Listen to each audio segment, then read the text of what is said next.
Good day, everyone. My name is Leonardo Gahe, and today I want to talk to you about something that affects all of us in this digital age, cybercrime. It's a serious problem that we need to understand and address.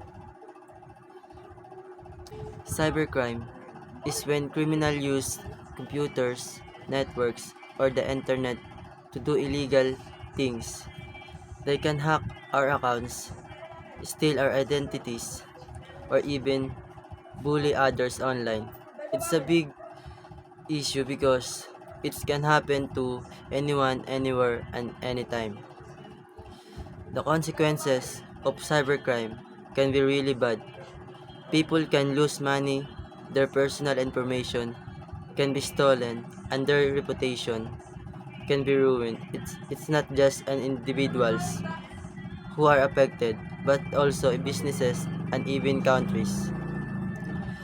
To fight cybercrime, we all need to do our part. First, we need to take our own cybersecurity.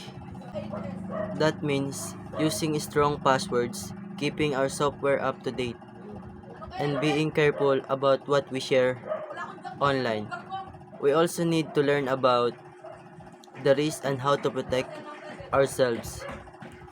Businesses and organizations also have a role to play. They need to invest in a good cybersecurity measures to protect their networks and data. This includes things like firewalls and encryption. They should also train their employees to be aware of the risks and how to prevent attacks. Governments and law enforcement agencies need to step up too.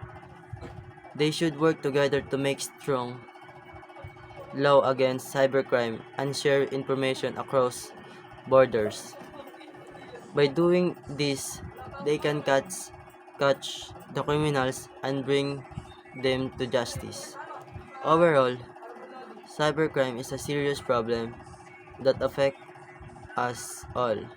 But if we all work together, individual businesses and governments, we can make a difference. Let's take cybersecurity seriously, protect ourselves and our information, and make the internet safer place for everyone. Thank you.